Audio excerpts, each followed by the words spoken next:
എല്ലാവർക്കും നമസ്തേ. ഭഗവാൻ ശ്രീകൃഷ്ണ പരമാത്മാവ് ഗീതയിൽ പറഞ്ഞു അർജുനോട്, കർമ്മണ്യേ വാ അധികാരസ്തേ മാ ഫലേഷു കഥാചന മാ കർമ്മഫല ഹേതുർ ഭൂമാതേ സങ്കോസ്ത കർമ്മണി. അർജുനോട് പറയുകയാണ്, നിനക്ക് കർമ്മത്തിനേ അധികാരമുള്ളൂ, ഫലത്തിന് ഇല്ല. ഫലം ഇച്ഛിച്ചുകൊണ്ട് നീ കർമ്മം ചെയ്യരുത്. ഫലം കിട്ടുകയില്ല എന്ന പ്രതീക്ഷയിൽ കർമ്മം ചെയ്യാതിരിക്കുകയും അരുത്. ഇത് കേൾക്കാൻ അത്ര സുഖമുള്ള ഒരു വിഷയമല്ല. ഇതാണ് ശരിക്കും എന്താണ് ഭഗവാന്റെ വാക്കുകൾ.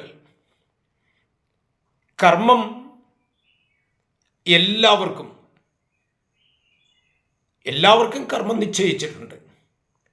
കർമ്മം ഒരിക്കലും മോക്ഷത്തിന് കർമ്മം അർഹമാവില്ല. അപ്പോൾ കർമ്മമുക്തി വന്നാൽ മാത്രമേ ഒരു വ്യക്തിക്ക് ജന്മമുക്തി സാധ്യമാകൂ. എന്നും പറഞ്ഞ് കർമ്മം ചെയ്യാതിരിക്കാനും സാധ്യമല്ല.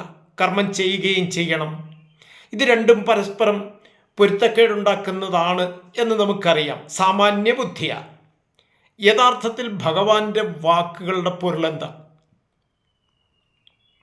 കർമ്മത്തിന് നമ്മളേത് കർമ്മം ചെയ്താലും ഫലമിച്ഛിക്കരുത് എന്ന് നമ്മോട് പറയുന്നു. ഭഗവാന്റെ കാര്യത്തിലാണെങ്കിൽ ശരിയാണ്. ഭഗവാൻ പ്രകൃതിക്ക് അതീതനാണ്. നമ്മളോ പ്രകൃതിക്ക് അധീനരുമാണ്. മൂലപ്രകൃതിക്ക് 3 ഗുണങ്ങളുണ്ട്, എല്ലാവർക്കും അറിയാം. സത്വഗുണം, രജോ ഗുണം, തമോ ഗുണം. അതിൽ രജോ ഗുണത്തിൽ നിന്നാണല്ലോ ആസക്തി ഉണ്ടാവുന്നത്. ആസക്തിയിൽ നിന്നാണല്ലോ കർമ്മം ഉണ്ടാവുന്നത്. അപ്പോൾ ആസക്തിയും കർമ്മവും രജോ ഗുണത്തിൻ്റെ 2 വശങ്ങളാണ്. അങ്ങനെയെങ്കിൽ ആസക്തി ഇല്ലാതെ കർമ്മം ചെയ്യാൻ ആർക്ക് സാധിക്കും? സ്വാഭാവികമായും ഈ ഒരു ചോദ്യം ഉണ്ടാകും. നമ്മൾ ജോലിക്ക് പോകുന്നു, കൂലി കിട്ടണം എന്ന് നമുക്ക് ആഗ്രഹമുണ്ട്. നമ്മൾ എന്ത് കർമ്മം ചെയ്യുമ്പോഴും അതിന് ഫലം നമ്മൾ ആഗ്രഹിച്ചുകൊണ്ടാണ് ചെയ്യുന്നത്.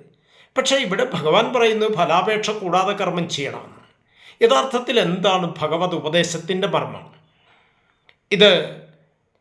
ഈ വീഡിയോ നിങ്ങൾക്ക് ഇഷ്ടപ്പെട്ടുവെങ്കിൽ ദയവായി എല്ലാവരും കമൻറ്റ് ചെയ്യണം. അതുപോലെ ലൈക്ക് ചെയ്യണം, ഷെയർ ചെയ്യണം, പരമാവധി സബ്സ്ക്രൈബ് ചെയ്യാൻ മറക്കരുത്. നമ്മൾ ഒരു കർമ്മം ചെയ്യുമ്പോൾ ഞാൻ തുടക്കത്തിൽ സൂചിപ്പിച്ചതുപോലെ കർമ്മഫലപ്രാപ്തിയിലും അപ്രാപ്തിയിലും മനസ്സിൻ്റെ ഒരു സമനിലയുണ്ടല്ലോ. ഈ സമനിലയ്ക്കാണ് ഭഗവാൻ യോഗം എന്ന് വിവക്ഷിക്കുന്നത്. കർമ്മത്തിൻ്റെ ഫലപ്രാപ്തിയിലും അപ്രാപ്തിയിലും നമ്മൾ കർമ്മം ചെയ്യുന്നു, ഫലത്തെ ഉൽപ്പാദിപ്പിക്കുന്നു. കർമ്മത്തിന് അധികാരി താനായതുകൊണ്ട് കർമ്മഫലത്തിന് അധികാരിയും താനാണെന്ന് കർത്താവ് താൻ അറിയാതെ മോഹിച്ചു പോവുകയാണ്.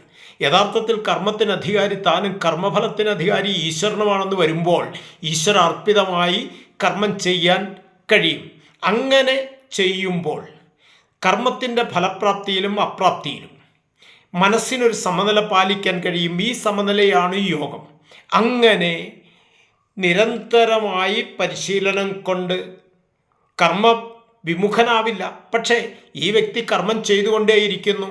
ഫലപ്രാപ്തിയിലും അപ്രാപ്തിയിലും മനസ്സിൻ്റെ സമനില പാലിച്ചുകൊണ്ട് നമ്മൾ കർമ്മം ചെയ്യുമ്പോൾ അതുതന്നെയല്ലേ കർമ്മണ്യതയിൽ അകർമ്മണ്യത, അകർമ്മണ്യതയിൽ കർമ്മണ്യത.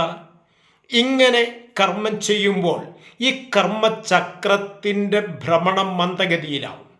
അങ്ങനെ കർമ്മചക്രത്തിൽ നിന്ന് ഈ ഭ്രമണം പൂർണ്ണമായി നിലച്ചാൽ മാത്രമേ ഒരു വ്യക്തിക്ക് ശരിക്കും എന്താകാൻ കഴിയൂ? മോക്ഷത്തിന് അർഹനാകാൻ കഴിയൂ. അതുകൊണ്ടാണ് ഭാഗവതത്തിൽ തന്നെ ഭഗവാൻ ഏകാദശ സ്കന്ധത്തിൽ പറയുന്നുണ്ട് ഉദ്ധവരോട്, ഈ നിവർത്തിക്ക് ഇച്ഛയില്ല, കാമത്താൽ കർമ്മികളായവർക്ക് കർമ്മയോഗം വിധിച്ചു വേദമിടുവോ.